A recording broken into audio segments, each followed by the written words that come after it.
Hello everyone, good afternoon and welcome. My name's Jim Temple. Just to let you know, I received my PhD in social psych from Santa Cruz, 1985. I'm particularly honored and delighted to have been asked to welcome you to your teach-in with Professor Elliot Aronson on the power of self-persuasion, my 55 years of research in 1 hour. On behalf of the Alumni Association, I hope that you're all having a wonderful time so far, and that you're feeling very much at home already. Professor Aronson earned his BA from Brandeis University in 1954, his master's degree from Wesleyan University in 1956, and his PhD in psychology from Stanford University in 1959. Professor Aronson joined the UC Santa Cruz faculty in 1974, after teaching at Harvard, University of Minnesota, and the University of Texas at Austin. Among his many and varied accomplishments and achievements, Professor Aronson is the only person in the entire 120-year history of the American Psychological Association to have won all 3 of its major academic awards for distinguished research, for distinguished teaching, and for distinguished writing.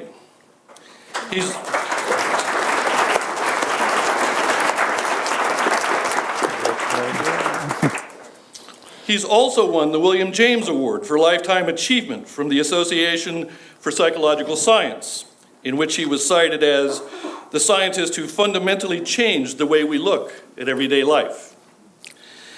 Finally, Professor Aronson has also been listed among the 100 most eminent psychologists of the 20th century. I've known Professor Aronson for about 40 years now, since 1975. And as with so many others, Elliot is the reason that I chose a career in the field of social psychology. I literally fell in love with the field of social psychology as a result of reading the first edition of his classic textbook, The Social Animal, as a sophomore in college back in 1972. As a result, I changed my major. I completed my master's and my doctorate under Elliot, and have been teaching social psychology for the last 30 years or so using all 11 of the editions, soon to be 12 editions of The Social Animal. And I later found out that I was one of many, many students who've had just exactly this kind of transformative experience as a result of reading this remarkable book. We are truly legion. Since I believe that I owe a great deal of my own passion and my success, both as a teacher and as a scholar, to the perfect educational combination of person, Elliot Aronson, and place, UC Santa Cruz, that has shaped and characterized my personal and professional development, I'm particularly pleased to have the chance to publicly acknowledge and thank both the person and the place that has given me and meant so very, very much to me, both on a personal and a professional level. In his review of Professor Aronson's autobiography, Not by Chance Alone, My Life as a Social Psychologist, John T. Chibnall has described Aronson's life of becoming and has suggested as the foundation for his life story, Aronson makes clear his belief that every life progresses on its course through the interactions of luck, opportunity, talent, and intuition. More important, these interactions played themselves out in Aronson's own life beneath an overarching philosophy of becoming. In other words, that human personalities and abilities are not carved in stone, that bad luck does not change the fact that all people can grow and improve, and that a fundamental belief in the power of change and self-improvement allows all of us to transcend that tired rationalization of that's just the way things are. It's this approach that Aronson reveals to be the dominant theme of his life and the message he wishes to convey to every person who has ever looked to him as a teacher.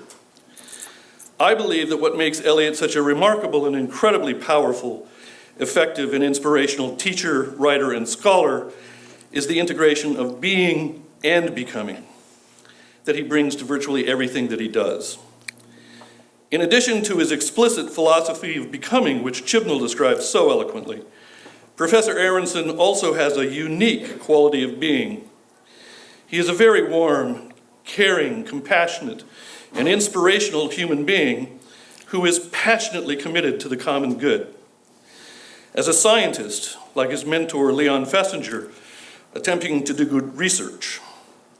As a humanist, like his mentor Abraham Maslow, attempting to do good in the world.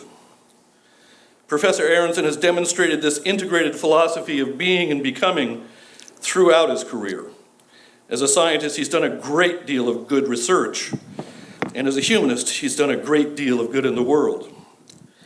His contributions over this 55-year period have included many classic research studies and practical applications in the areas of interpersonal attraction, cognitive dissonance theory, the jigsaw classroom, T-groups and sensitivity training, energy conservation, attitude and behavior change using the hypocrisy paradigm, to mention just a few.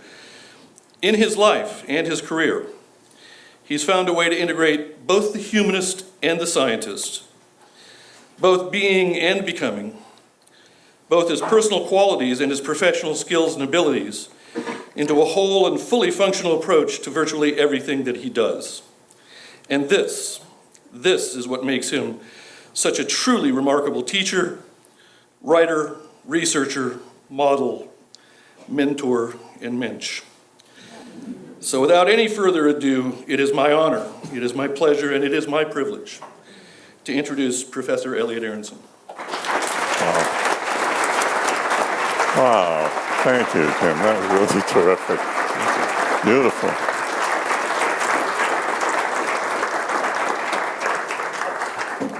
Well, thank you, Jim. That's remarkable. And need I go on? Jim just about described everything I was going to say, but I'll fill in the blanks just a little bit. First of all, I'd like to introduce my dog, my guide dog, Desi Lou. I don't know if you can see her, but to see her is to fall in love with her. She is a lovely animal, and as some of you know, I am mostly blind. I lost most of my eyesight over the past 15 or 16 years, but I'd like to think that although I've lost my eyesight, I have not lost my vision. And what I'm going to be talking about today is my vision of social psychology and how it applies to the world we live in and to our lives, our everyday lives. Desi, you can wander around if you want to. This isn't going to be a formal lecture. It's primarily going to be a story for any of you who ever took my large introductory social psychology class, and it's I used to teach a course every year in introductory social psychology, and we had 250, 300 students in it, and this room is beginning to look a little bit like that. And as you know, I am primarily, whatever else I may or may not be, I'm primarily a habitual and incorrigible storyteller. So today is no exception. I'm going to tell a story, and it's a love story. It's about my love affair with social psychology that has gone on for 55 years and counting. Now I see if I can advance this thing. There it is. The story began when I first began to think like a social psychologist. Of course, at that time, I didn't even know there was such a thing as social psychology. I was about 9 years old. And when I was 9 years old, I had one of the most vivid memories, probably my earliest vivid memory. And I'd like to describe that a little bit.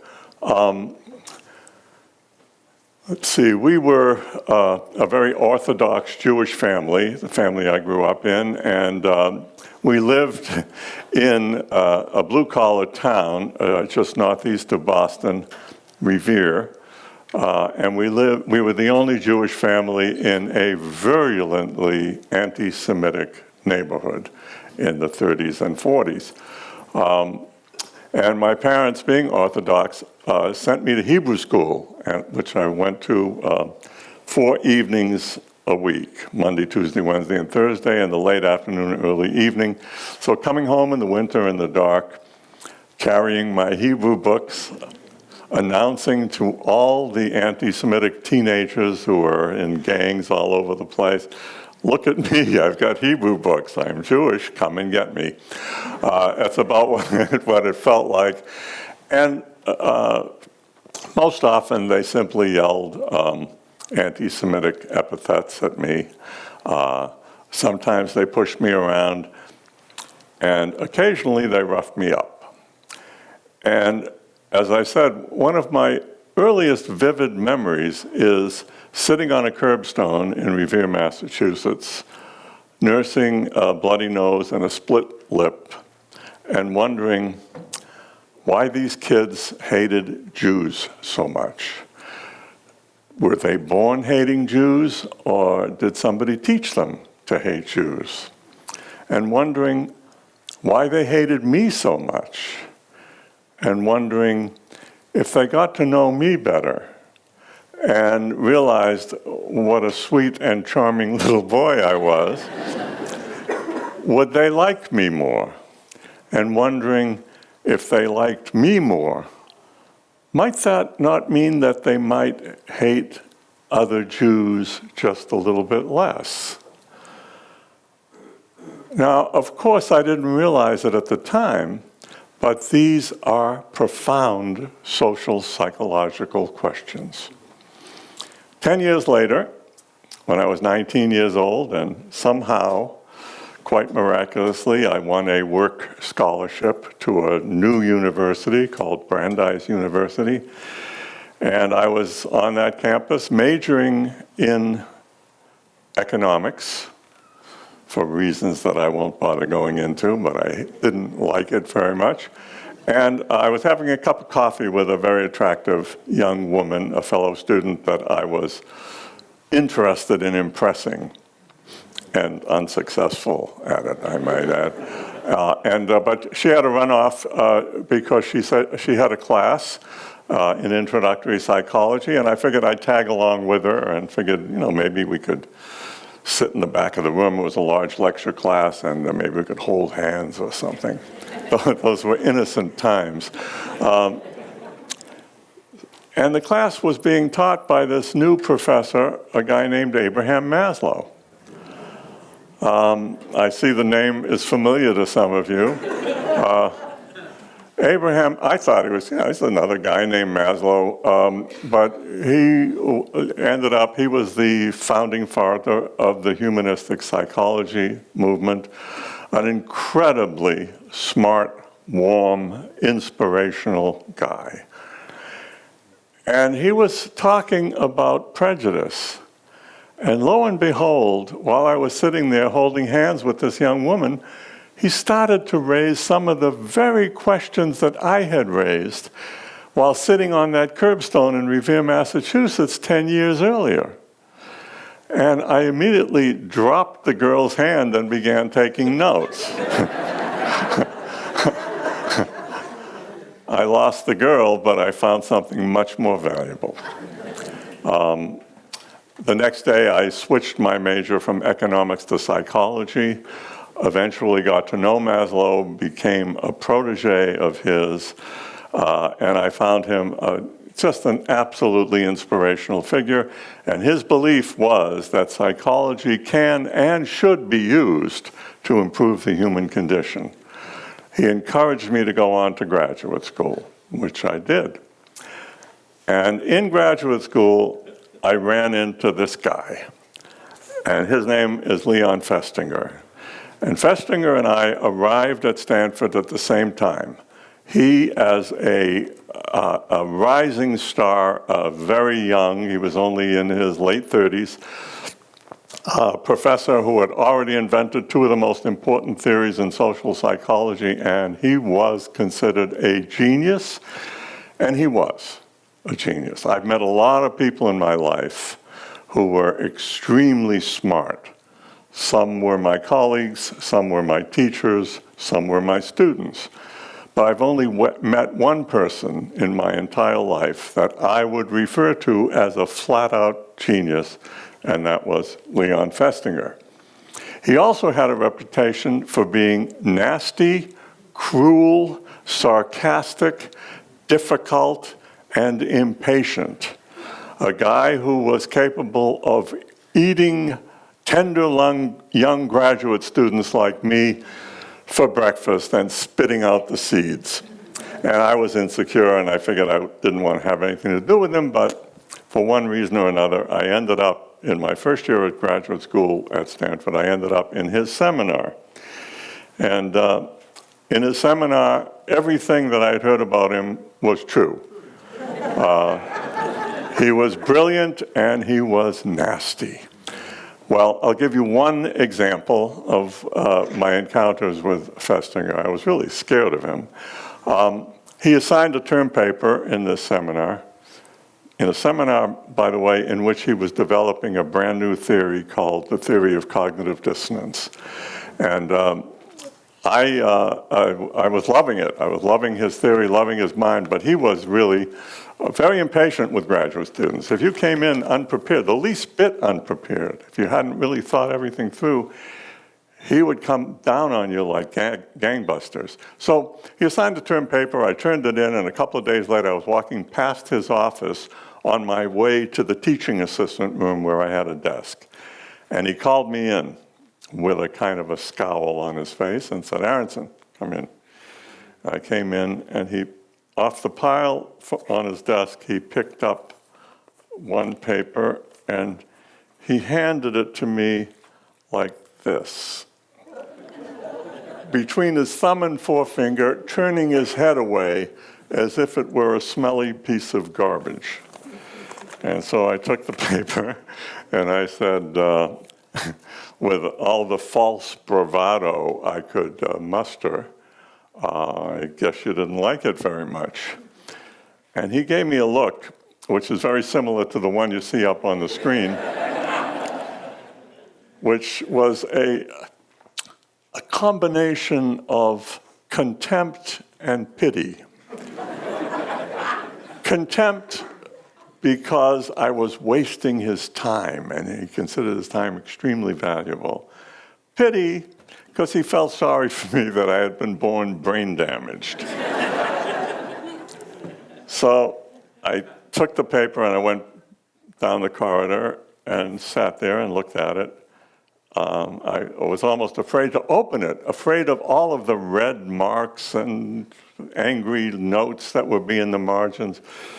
Well, I opened it and I looked through it, and there wasn't a single mark on it. So I said, what's going on here? So I picked up my paper, gathered all my courage, walked into Festinger's office and said, "Excuse me, Dr. Festinger, but you didn't write anything on it. How would I ever know what I did wrong?" And he said, "What?" That look again. "What? You don't have enough respect for your own ideas that you even follow them through to their logical conclusions, and you expect me to do that? This is graduate school, Sonny, not kindergarten." So I took the paper. I told you, nasty. And I walked back to my office, and my first thought was, okay, there are three possibilities. One, I call Vera and say, "You know, honey, you know those cartons we haven't unpacked yet? Don't bother. We're going to be kicked out of this place soon. I can't last here." Another one was just to try to, quit the seminar and find some other person to work with. And a third was to take another look at that term paper. And I read it again, this time trying to read it through Festinger's eyes. And I realized that it was a stupid, incomplete, half-baked set of propositions. So I took it back home, and for the next 3 days, and I'm saying it seemed like almost 72 consecutive hours, I reworked that paper, and I reworked it. And I worked very, very hard on it, and then came into his office with the paper, put it on his desk, and said, you might like this one better. To his great credit, he must have dropped whatever he was doing, because 20 minutes later he came into the office where I was sitting, where I had a desk, put the paper in front of me, sat on the corner of my desk, put his hand on my shoulder, and said, "Now, this is worth criticizing."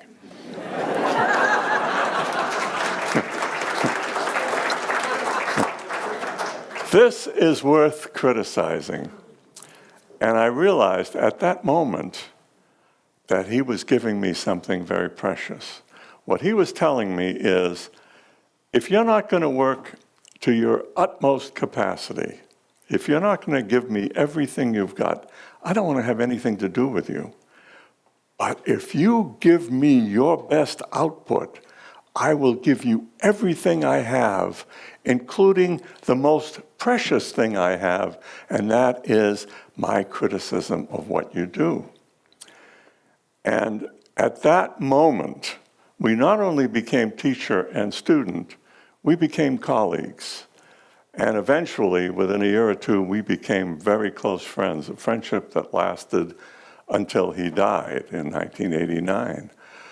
This was an incredible person, extremely bright, and very, very difficult, and very demanding. And in order to work with him, what I learned was to really go the extra mile, because it was worth it.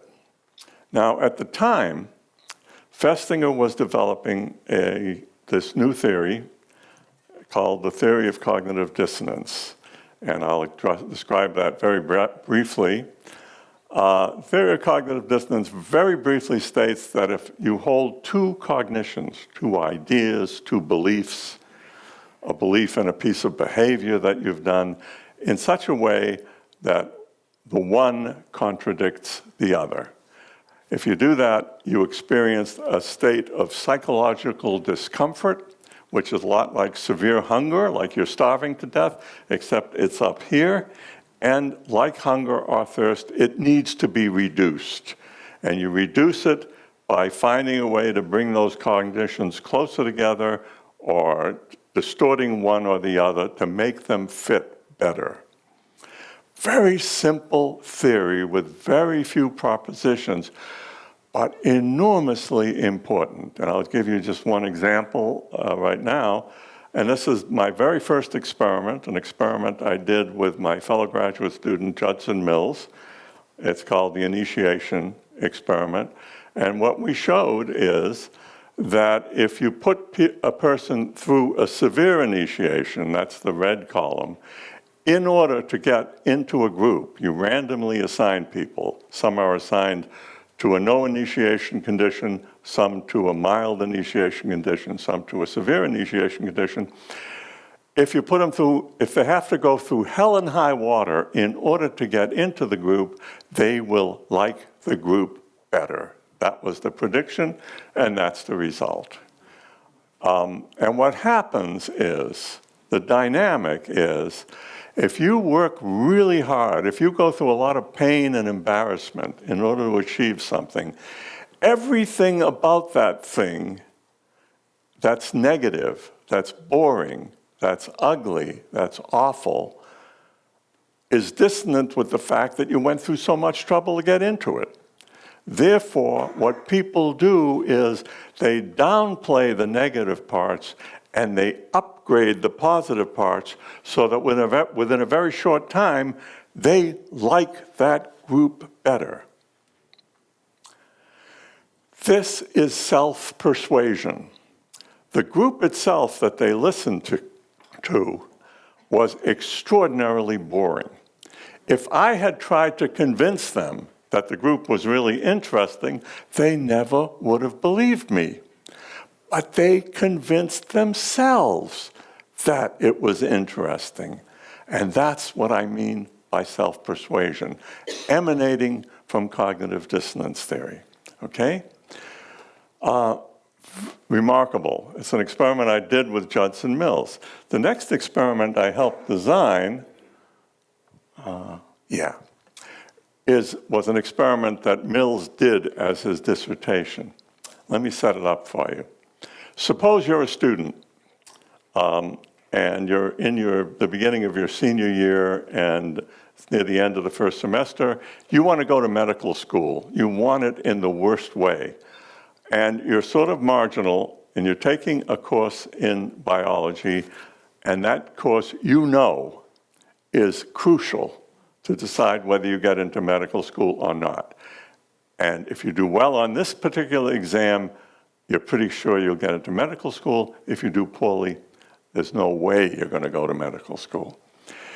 And you think you're pretty well prepared, but you come in to take the exam and you find you draw a complete blank and you're going to flunk the course. There goes medical school.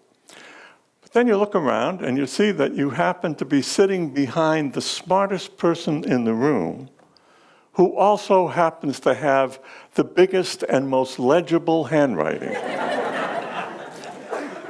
And all you have to do is strain your neck a little bit, just like this young woman is doing, and you can copy off of her paper. The question is, do you cheat or not cheat? Really important moral question. According to cognitive dissonance theory, whether you cheat or not, you are doomed to experience cognitive dissonance. If you cheat, your cognition that you did an immoral thing is dissonant with your cognition that you are a decent moral person. If you decide not to cheat, your cognition that you wanted to become a doctor and wanted to become the world's greatest dermatologist, and you could have done it just by looking over that young woman's shoulder and you chose not to, that's dissonant. You gave up a great opportunity. Imagine two people standing at the apex of this pyramid at the very top. And imagine what that apex is attitudes toward cheating. And that's right in the center. That you think cheating is not a good thing to do, but it's not a terrible thing to do. There are worse things in the world than cheating, okay? Imagine there are two people in exactly the same position as the one I just outlined. And their attitudes toward cheating at that moment are almost identical, only a hair's breadth apart. They both believe that it's not a good thing to do, but it's not so terrible.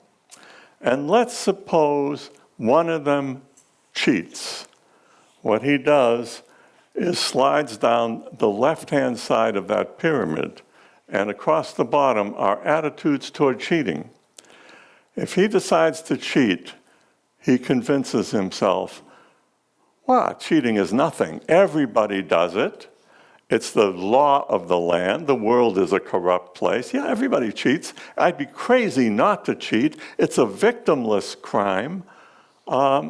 Nobody gets hurt by my cheating, and I'm going to get to medical school and look at all the good I can do. That's where he ends up in the lower left-hand corner of that pyramid. The other guy, almost identical attitude to begin with, but just enough to make him not cheat. So he goes sliding down that side of the right-hand side of the pyramid, and within an hour or two, his attitudes have shifted enormously in the other direction. He's given up a lot in order to remain pure. Therefore, cheating is ridiculously terrible. It's not a victimless crime. You are taking something away from all of the honest people who are taking that exam honestly and want to get into medical school honestly. It's a terrible crime, and anyone who cheats should be put in a stockade with his head sticking through a hole, and people should throw rotten tomatoes at him, and he should be kicked out of school immediately.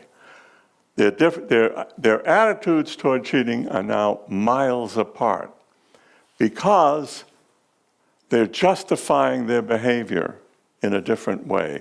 They're persuading themselves that cheating is either or terrible. And this is an experiment, as I said, that Judd Mills did for his PhD dissertation, and that's exactly the way it came out. This handsome young fellow is a man named Stanley Milgram. Is that name familiar to any of you? Stanley Milgram did the most famous and perhaps the most infamous experiment ever done in social psychology. It was an experiment on obedience. He wanted to see how far a person would go in obedience to a command, and that involved doing harm to another person. He called that, I met Stanley many years ago just as he was designing that experiment, and he told me about it, and he called it the Eichmann experiment, because Eichmann had just been captured and brought to Israel for that famous trial. So what he had in this experiment were two middle-aged men. One was the real subject, and the other was a Confederate. The real subject, and he flipped a coin, allegedly, to decide who was going to be the teacher and who was going to be the learner, in an experiment he said he was conducting to see whether people learn better if they're punished for making mistakes, okay? But it was rigged so that the learner was really the stooge, and you, as the subject, got to be the teacher in all cases. And so the teacher is sitting in front of a console in the next room. The learner is wired to these electrodes, and the teacher, there's a series of toggle switches. The one on the extreme left says 40 volts, 60 volts, and each one goes up by 20 volts, 60, 80, 100, 120, etc., until it gets near the very end where it's up to 460 volts, and it says on it, warning, dangerous shock hazard, okay? And the question he was asking is, how far would the person go in obedience to authority, giving these electric shocks? And people that he asked beforehand said, oh, they might give him 60 volts or so, but then they'll stop. Well, it turns out that 2 out of 3 people, 66% of the people, went all the way to the very end. All the way to the very end, and I have to tell you that around 380 volts, the person is groaning and yelling from the next room, and after that, there's a deadly silence from the next room every time he presents the problem and the person doesn't answer, the person doesn't even try. There's no sound coming from the next room, but that's not the right answer, so he keeps giving them increased electric shock. A remarkable experiment showing the extent to which people will go in obedience to authority. In another series of experiments using the same paradigm, he also showed that those people who went all the way developed a certain attitude toward that learner. They convinced himself that the learner was a jerk, a terrible person, a moron, somebody who deserved everything he got. And here's how it works. I can't read that, but I think it says something like, I have just done enormous harm to another person. 2, I am a decent, reasonable human being.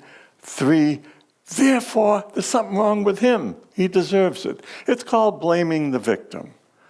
And so if I thought while I was sitting on that curbstone in Revere, Massachusetts when I was 9 years old, if I thought for a moment that those kids might have a change of heart, not once they beat the crap out of me, they wouldn't. They're already busy convincing themselves that that so-called sweet little boy is a real asshole who deserves everything he got.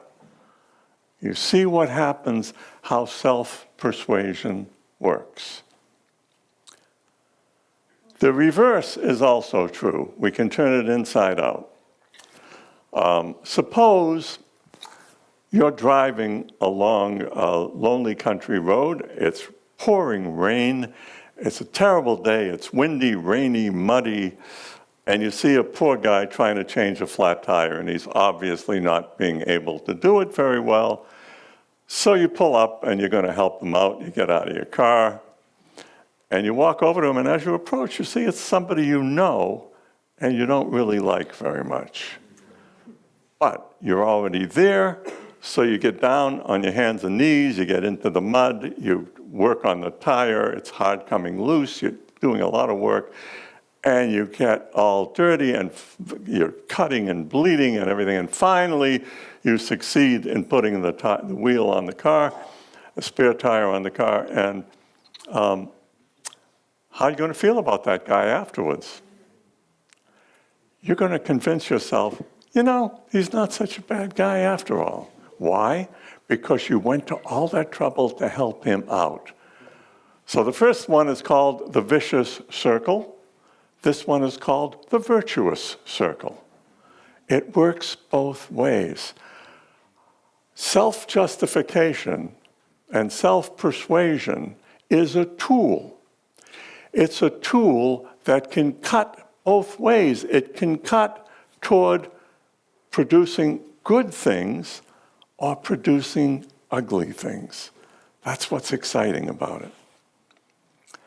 Okay, I'll let you read that one. You know, it's okay, we can do it in the laboratory. I've done, up to this point, this is 1971, in the 12 years since I got my PhD, I've done dozens of experiments like this, which, in all modesty, I would say went a long way toward helping us figure out how the human mind works.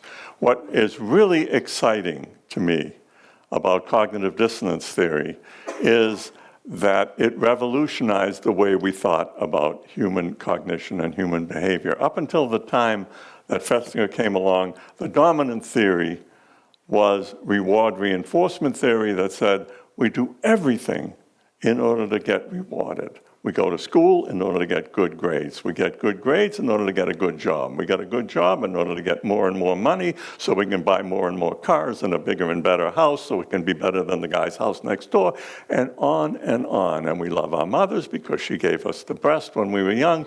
And everything we like is because of reward. What Festinger demonstrated and what we demonstrated in that initiation experiment is here was a group of people associated with punishment, with difficulty, with humiliation, and we like it better.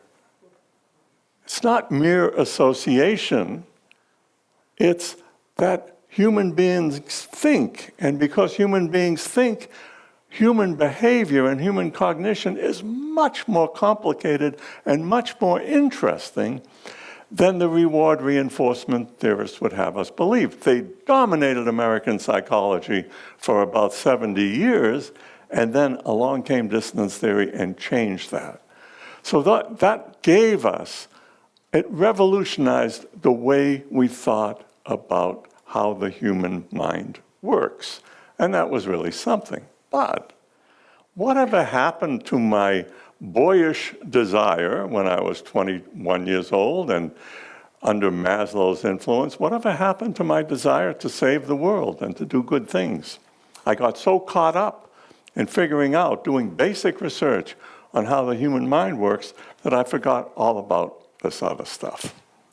And then an interesting thing happened. I was living in Austin, Texas at the time. I was a professor at the University of Texas when the Austin schools were desegregated. And all hell broke loose. Within a month or two of desegregation, there were fistfights in the corridors and classrooms and schoolyards between black kids, Mexican-American kids, and white kids. It was dreadful. It was so bad that they had to close the school down for a week to figure out what to do with this thing that was happening. And it so happened that the assistant superintendent of the Austin school system was a former student of mine at the University of Texas, and he called me up and said, "Can you help us?" And it was an interesting challenge. So I went into the classrooms once classes were resumed. We started with elementary school, 5th and 6th grade classes, and I went in there with several of my students to figure out what was happening and how could we help. Well, first of all, I have to tell you that Austin was residentially segregated. So the black kids, the Mexican-American kids, and the white kids hardly ever saw each other until schools were desegregated. Secondly, I have to tell you that the law of the land before the 1954 Supreme Court decision ordering desegregation, the law of the land was separate but equal. It was okay to separate black kids from white kids as long as the facilities and the teaching and everything else was equal. But they never were equal. That is the standing joke. The black kids and the Mexican-American kids lived on the other side of interregional Highway 35 in Austin. This is similar in any major city in the country. And the white kids lived in the hill area of Austin. Very pretty, very nice schools, very well staffed, very good teachers, very good equipment. Whereas the African-American and Mexican-American kids had dreck. They had lousy situation. So that by the time a kid, now there's desegregation, the kids from the minority areas are bused into the white schools. Those kids that weren't bused, they could go to their ordinary schools, and by the time they were in the 5th grade, they were only reading at the 3rd grade level, whereas most of the kids in the white schools were reading at the 5th and 6th grade levels. So then, when we observed classrooms, we found that the classroom, as we all knew from having been to school, is a highly competitive place, where the teacher in elementary school stands in front of the room, throws out a question, and 6 or 7 hands go up. And if it's elementary school, it's, in college, if you raise your hand, it's real casual, like this. But if you're in, remember, the 4th or 5th grade, oh, please, call on me. And the teacher calls on a kid. 5 or 6 hands go up. Teacher calls on one, and you can hear an audible groan go up from the other 4 or 5 people who knew the answer. Why a groan? Because they missed an opportunity to show this very important person how smart they were. And if the kid comes up with the right answer, they groan even more, and they're annoyed at that kid because he took away something that could have been theirs. And if he comes up with the wrong answer, there's practically a feeding frenzy because now he shows it's not such an easy answer, and they get even more credit for knowing the answer. In the meantime, there are a bunch of kids who don't know the answer, and they're sitting there looking at their shoes because they don't want to make eye contact with the teacher because they're afraid the teacher might call on them, and if they don't know the answer, they're going to be humiliated. That's the way it was in these classrooms. That's the way it was in almost every classroom, coast to coast in this country. Highly competitive situation where the minority kids were guaranteed to lose. So what happens, of course, is whatever racial and ethnic stereotypes might have existed before desegregation were only confirmed and exacerbated by desegregation. So desegregation, which was supposed to be the answer to our hopes, bringing black kids, white kids, Mexican-American kids together, we were hoping that this would cause them to become friends. Instead, the highly competitive nature of the classroom, coupled with the fact that the minority kids were underprepared, what that meant was they were guaranteed to lose, and the white kids, their stereotype of African Americans and Mexican Americans is that they were stupid or lazy or both, and their behavior in the classroom confirmed it. The others, the minority kids, thought the white kids were show-offs, showboating, teachers' pets, and their behavior confirmed it. So by the time we entered that school, after only a couple of months of being in school, there was enormous tension across races and ethnicities. So what did we do? We invented a technique that we called the jigsaw classroom. And what it was, we put we divided the kids into groups of 5 or 6. And this was like a team, and we made sure it was diverse in terms of sexuality and race and color. And each kid got one piece of the action. So, for example, if the lesson for the day is the life of Eleanor Roosevelt, so one kid got a paragraph about Eleanor Roosevelt's girlhood, another one got a paragraph about her young adulthood and how she met and married Franklin Roosevelt. The third one got First Lady in the White House. Next one after Roosevelt dies, etc. They each got one paragraph, and they're supposed to learn it. The only access every kid has is to that particular paragraph. And so what's happening is everybody comes in bearing a vital gift. And we know from that experiment, or the thing I told you about the guy changing the tire, if you're giving someone something, you want to like them better. You want to make sure that they deserve what they're getting from you. So now we have a team that's functioning, giving and receiving gifts. People begin to care about each other. People begin to look for the positive things about each other and ignore anything that might be negative. And what we found in a very short time, within 6 weeks in Jigsaw, it didn't happen all at once. Early on, the first few days or so, the competitive thing that you learned in school doesn't go away, but you quickly learn that it's in your own best interests to be helpful to the kid you think is stupid, to help him bring out the material that he has inside of him, because that's going to increase your grade.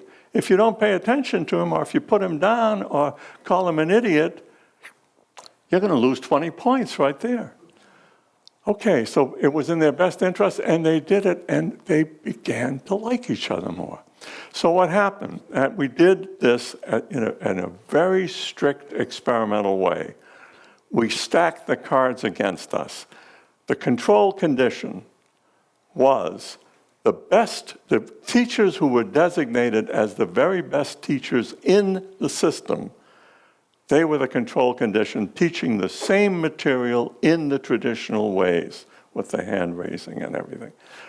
The Jigsaw teachers were ordinary teachers, and we trained them to do Jigsaw. At the end of 6 weeks, it turned out the kids in the Jigsaw group did better on the objective exams than the kids in the traditional classes. They liked school better. Not only did they say they liked school better, but there was less absenteeism among these kids. They liked each other better. They not only said they liked each other better, but they hung out with each other in the schoolyard when nobody was forcing them to be desegregated. They talked to each other much more than the kids in the traditional classrooms. And what one of my students here at Santa Cruz learned subsequently, Diane Bridgman, is that the students developed a greater ability to empathize with others, with all others.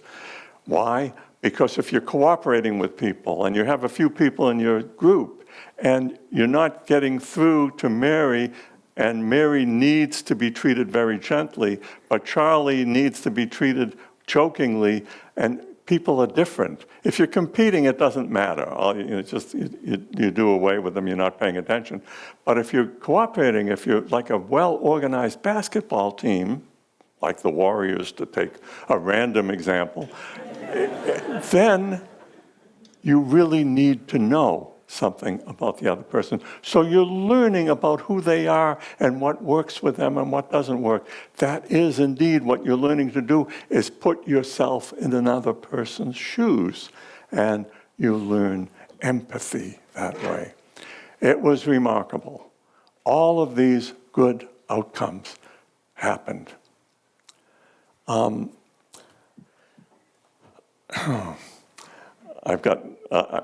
go a little faster.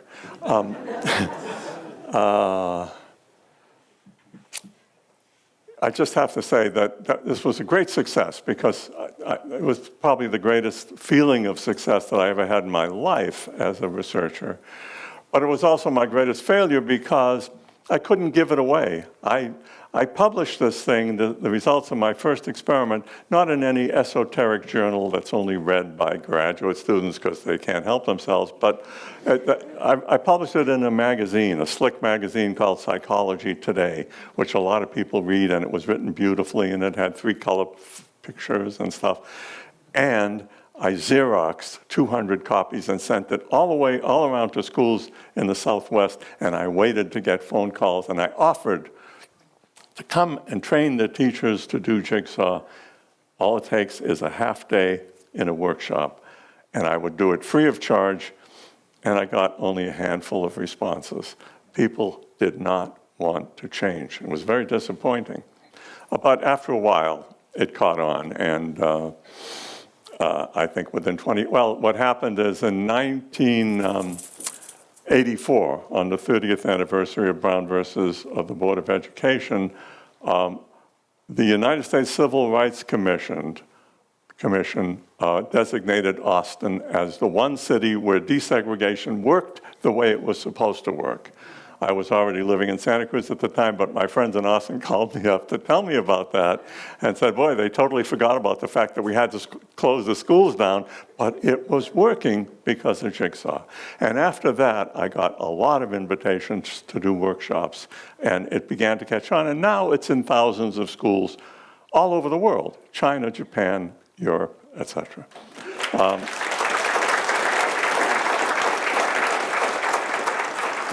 That's the basic data, but data are cold.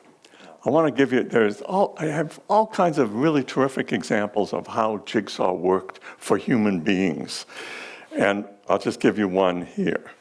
This is a painting by the artist Arshil Gorky, who's on your left. It's a painting that he made of him and his mother. And it's based on a photograph that was taken of them about 6 months before the mother's untimely death at an early age. I had done a workshop in the South Bronx in New York. I don't know if you know much about the South Bronx, but it's a terrible neighborhood full of drug deals and a lot of murders, and it's a rough, rough neighborhood. But the teachers were terrific. I did a workshop there, and they were very eager, etc. I'm already living in Santa Cruz, and about 6 months later, I get a phone call from one of the teachers, and she said, Dr. Aronson, I just have to tell you this story. And she said, I took my kids to the Whitney Museum on the subway. Now, the distance between the South Bronx and the Whitney Museum, which is on 6th Avenue in New York, is only about a 23-minute subway ride. But the psychological distance is immense. Most of those kids had never been to a museum before. The teacher got them in the museum, and she put them in front of this painting by Arshil Gorky. And she had a book with her, and she opened it to the photograph taken of those two people on which the painting was based. And she said to the kids, why do you think the artist went to all the trouble of doing this painting when he already had the photograph? Nice question. One of the kids said, oh, the painting is bigger. Another kid said, the painting is in color, the photograph's only in black and white. And she said, little Willie Johnson, whose own mother had died of a drug overdose just a year earlier, cleared his throat to speak. This was a rare thing, she said, because Willie Johnson, before Jigsaw, had never, ever spoken up in class. He cleared his throat, and he pointed to one aspect of the painting, the way the artist had rendered his mother's hands. Strange looking. And Willie Johnson said, maybe he remembered his mother's hands as being so soft, like cotton. She then told me there was absolute silence, which she said in itself was a bit of a miracle. And then the toughest, biggest, most bullying boy in the class came over and put his arm around Willie Johnson's shoulders, and the whole class came together in a big hug. She said, I was overwhelmed, and so am I.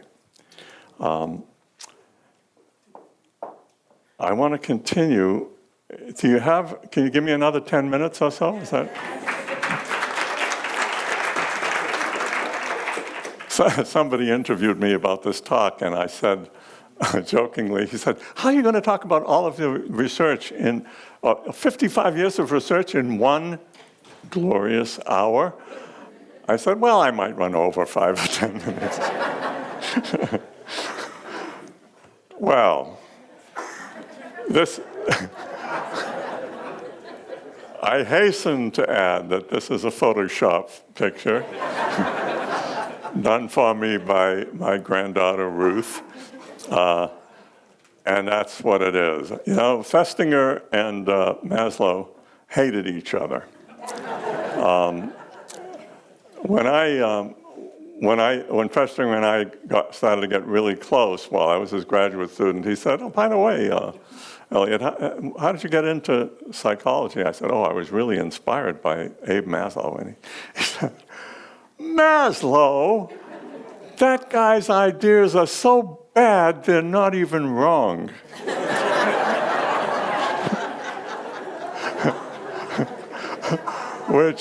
Which means Festinger was the consummate scientist, and if you can't test a proposition, then it's not even wrong. And you know, what's the sense of dealing with it? I disagree with that, but quietly. Then, after my first year in graduate school, I went back east, mostly to visit my mother, and I had lunch with Maslow while I was there, and he said, oh, by the way, who are you working with out there at Stanford? And I said, oh, this guy, Leon Festinger. And he said, Festinger? That bastard, how can you stand him? So there you are. My two mentors, I loved both of them dearly, and they hated each other. Caused me a high degree of cognitive dissonance. But in this one series of experiments on the Jigsaw Classroom, I managed to bring them both together. The humanistic desire to make an impact on the world that Abraham Maslow believed in, and the tough science that Leon Festinger insisted on. Because if you're going to do it, you have to do it right. And that's what that experiment, that series of experiments, meant for me. Now, we didn't stop there. That encouraged me to go on. This was in the 1970s when I did a lot of the research on schoolrooms using the jigsaw. And then in the 1980s, an interesting thing happened that some of you may remember. There was the AIDS crisis, and we were really scared.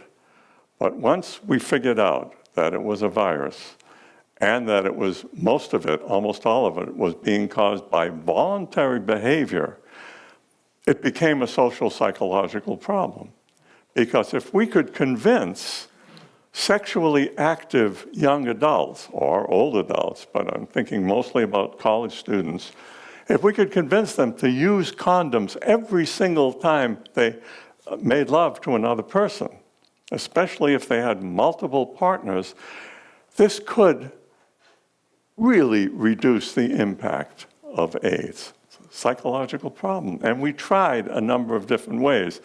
We did some interviews and survey research, and we found out that almost everybody, almost all college students, knew that what causes AIDS, and they knew that using condoms could prevent it with 99.999% efficiency.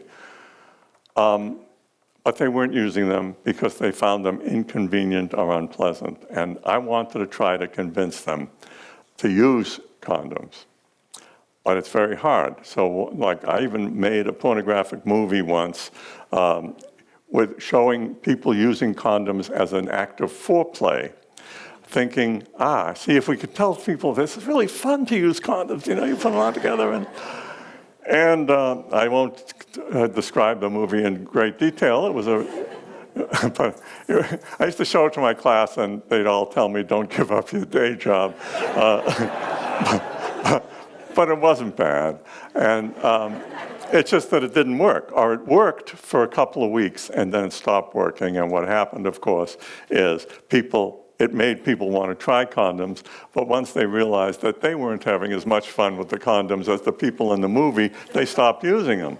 So then I thought, no, we have to do something better. We have to use self-persuasion, because this is a cute one, because it's an advertisement, a billboard saying that advertising really doesn't work. And advertising really doesn't work most of the time. It works for some things. For example, if you're choosing between Crest and Colgate, and they're practically identical products, and Crest sponsors the Super Bowl and spends hundreds of millions of dollars on ads, and you're thinking Crest, Crest, Crest, the next time you go to the supermarket, instead of doing the Colgate, you just move your hand a little bit and pick up the Crest. That's easy. But if you want people to use condoms, that's a lifestyle change. That's getting them to do something that they find unpleasant, unromantic, not a really exciting way to have sex. So what do you do in a situation like that? You invoke self-persuasion. And what we did essentially, go back. What we did essentially was this. I'll give you the scenario. Most of my experiments begin with, in my mind, a scenario. Suppose you're a college student and you're sexually active, and you know that condoms could prevent sexually transmitted diseases, including AIDS, but you're mostly not using condoms. And you go home for Christmas vacation, and you have a kid brother, 16 years old, who's just discovered sex, and he is enjoying the hell out of himself, boasting to you about all of the women that he's had sex with. And what do you say to him as a responsible 20-year-old to your 16-year-old brother? Well, you might say something like, gee, I'm really glad, Charlie, that you're having a great time, but there's AIDS out there, there's other STDs out there, you really ought to use condoms. And suppose, as a friend of the family, I happen to overhear this conversation. And I go up to you and I say, hey, that was great advice you gave, Charlie. By the way, how frequently do you use condoms? Okay. What's happening in that is she is caught not practicing what she's preaching. She's preaching the use of condoms because she wants to protect her brother, but she's not actually doing it because, it's too difficult or whatever. That's the scenario. And just to make a long story very short, I just want to say we did the experiment, which involved getting students to make a videotape extolling the use of condoms and why, and the dangers of AIDS and all of that stuff. And in one condition, we told them that the videotape would be played to high school students as part of a sex education class. And there they are extolling the use of condoms. And then, as they were about to leave, we asked them to tell us about their condom use. So we confronted that group with the fact that a whole bunch of high school students are going to know that they believe in using condoms, and they're not using it. In the control condition, they just made the videotape, but we didn't confront them with their own non-use, and it wasn't being played. Several months later, as part of a whole other survey research on campus, we called sexually active students, including those who participated in our experiment, And what we found was this. Those in the control condition, those who sexually active students who we didn't even use in the experiment, were using condoms 18% of the time. 18% of those students were using condoms, which is about what it was nationwide in all college campuses. I think the number was actually 17% for most college campuses. Those who were in our control condition went up to 21%. Those in the high hypocrisy condition went up to 61%.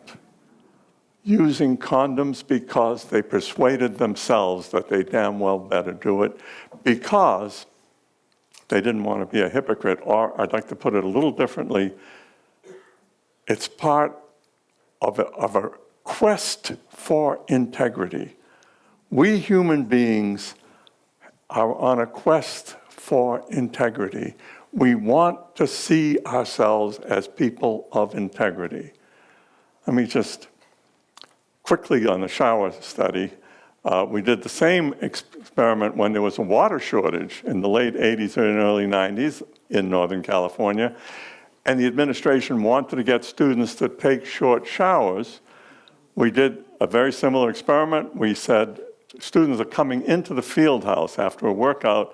One of my graduate students accosted them on their way to the shower room and said, "Oh, I want you to sign this petition, which we're going to put up on the wall," and it says, it's a big poster that said, "Take short showers, conserve water, take short showers. If I can do it, so can you," and put your name on that. And everybody we approached agreed to put their name on it. And then there were a lot of people that we didn't approach, okay? And then they went into the shower room, where one of our accomplices was in there with a waterproof stopwatch. And all he did was time the different people.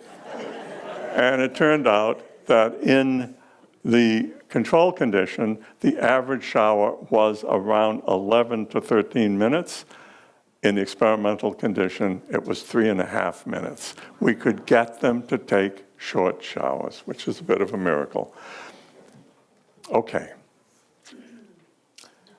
I'm going to finish up right now with a little morality tale. Integrity, what's the definition of integrity? It includes following through and practicing what you preach, but it's more than that. And let me tell you why it's more than that. You look at the Milgram experiment, people who were thought they were giving electric shocks, near lethal electric shocks to a poor innocent bystander. And when they were interviewed afterwards, they said, most of them who went all the way said, "Well, I had to obey because I had committed myself to be in that experiment. Therefore, if the guy ordered me to do it, I had to do it." No. No, no, no, no, and no. A person of integrity wants to follow through on commitments, but before you follow through on any commitment, you have to check out the moral consequences of your action. As Immanuel Kant would have put it, this is the moral imperative. Is this a good thing or a bad thing that I am about to do? You have to have the awareness to question your behavior. I'll give you an example more recently than the Milgram experiment. Some of you may have witnessed a few weeks ago a Republican presidential debate in which one of the candidates, Ted Cruz, excoriated Donald Trump. He said with great sincerity, I believed him, that Donald Trump is a fraud and a con man. Harsh words.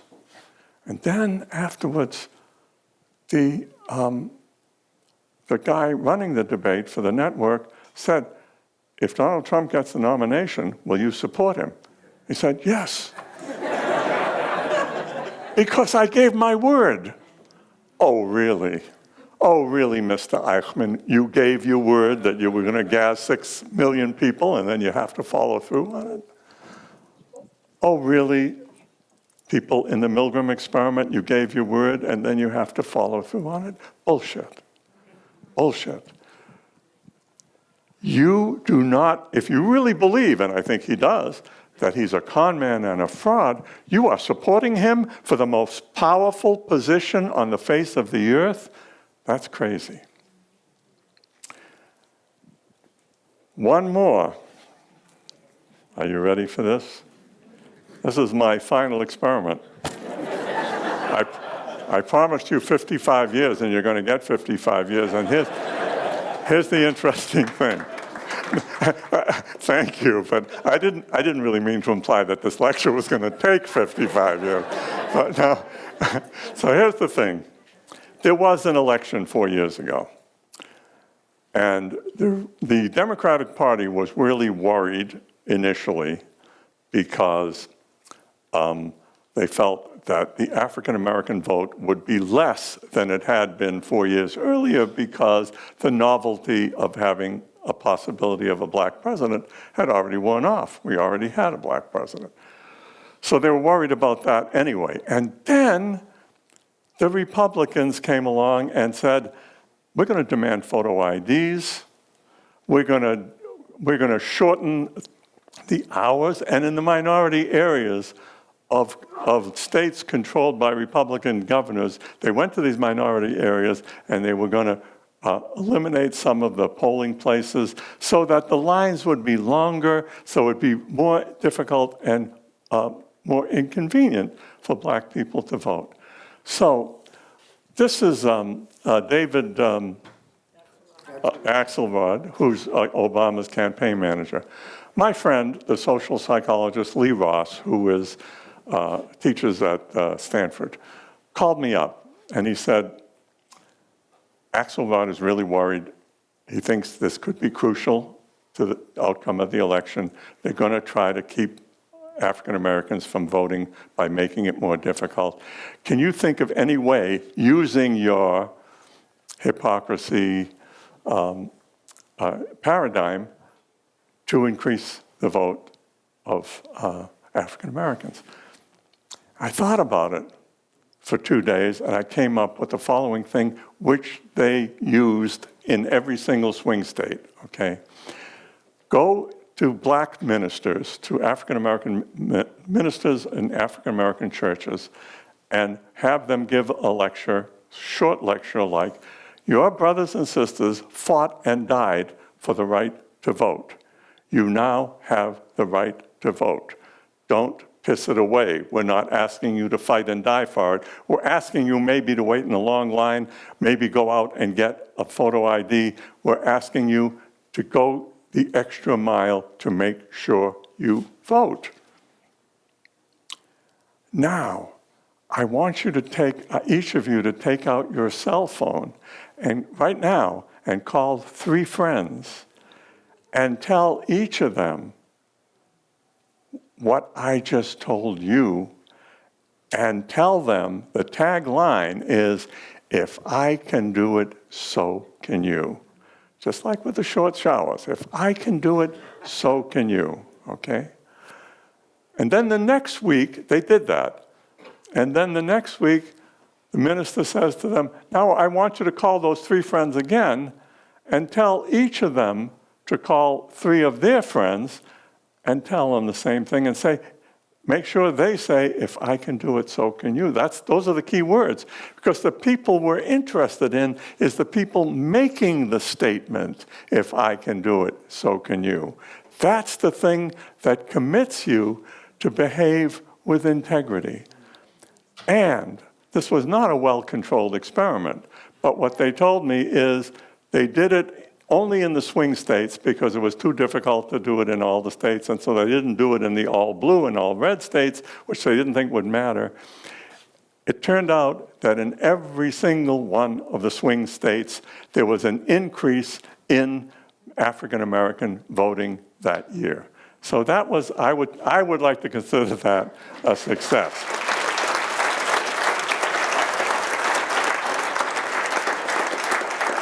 And I'll just end by saying what I said before.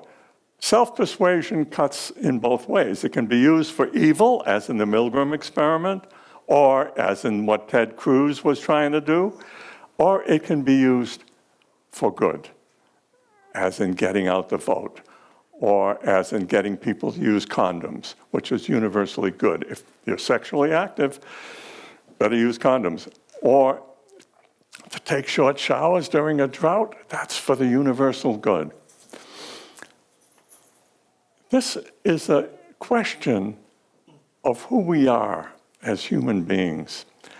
When I used to teach here full-time, every once in a while a student would come up to me and say, I'm thinking of going to India or the Himalayas or Paris for a year in order to find myself. What do you think?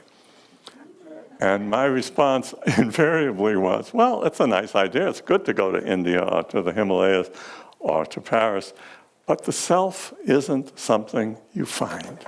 It isn't here somewhere. I know I put it somewhere. No. The self, boys and girls, is something you construct. And you construct yourself through your behavior, through making difficult decisions, for being mindful of what you're doing in a moral sense all the time. The question isn't, and I think Jim Temple touched on this in his introduction, it's a pretty good question, who am I? A much better question is, who do I want to become? And when you know who you want to become, then you mindfully look at every important decision you make. And you end up moving toward becoming the kind of person you want to be. You thought your education was over when you left this place. This is taking on all the aspects of a commencement address, and so it should. My hope for you is that you continue on the path toward becoming. Thank you so much.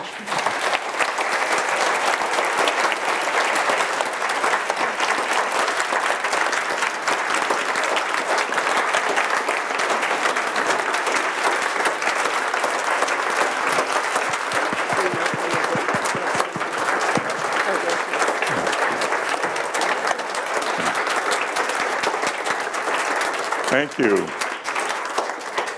I imagine we have a little time for questions, and there's wine and hopefully scrumptious hors d'oeuvres all over the place. I can't see hands, so. We have questions, we have microphones. Yeah, let me slide in front. Oh, good.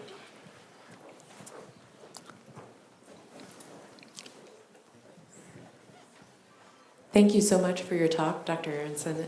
My question is about the current election cycle and this scary phenomena of people at Trump rallies doing, convincing themselves that it's right to hurt other people. And how can we battle that sort of hate?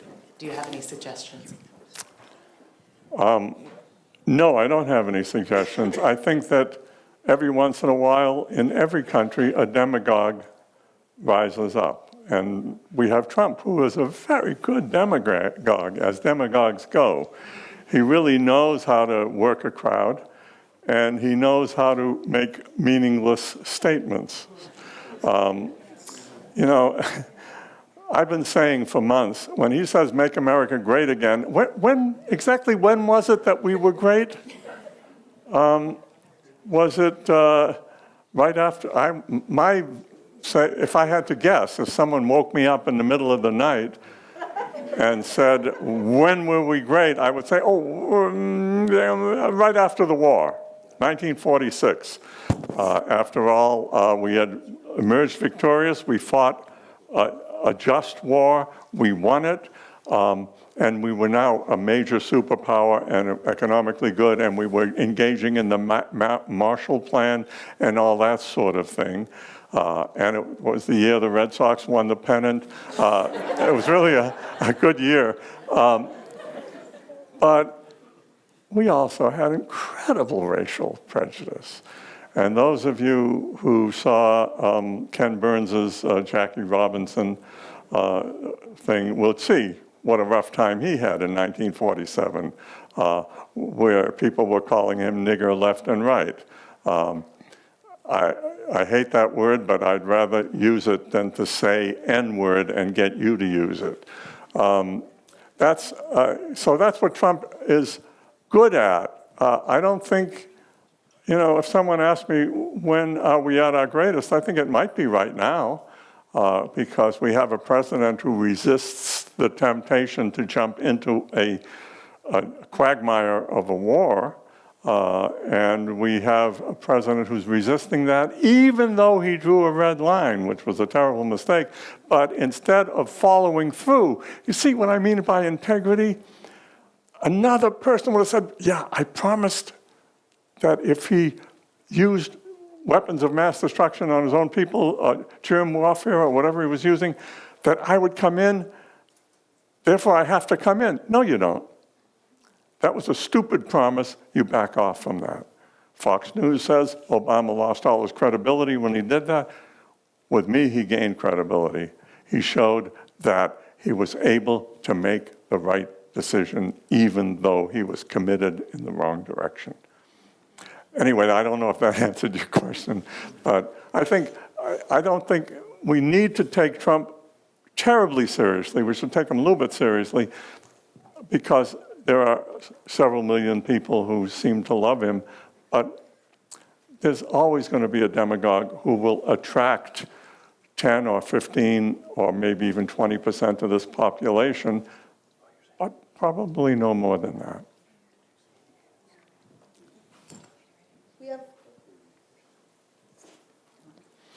Hello, Elliot. Hello. Do you remember me? My name's Donna Roberts. Yes, I remember you. Yeah, I'm going to be speaking at Kresge tomorrow. Elliot was from kindergarten to my graduate work at Pepperdine, and I graduated with my BA here. Elliot is by far the best instructor, professor I've ever had, even in kindergarten. And you mean the world to me, Elliot. I didn't get into psychology, but I got involved in the film industry heavily, and I carry Elliot, his message. I mean, I would walk out of his lectures like I'd just been through a therapy course or something. But I can't thank you enough, Elliot. You've been very influential in my life, and I am so blessed to having been being studied, or you know what I mean, to study under you. And I'm so happy to be here. And when I heard that you were lecturing, I was just so thrilled. So thank you very much for what you've given to my life. Thank you, Donna. Here, here.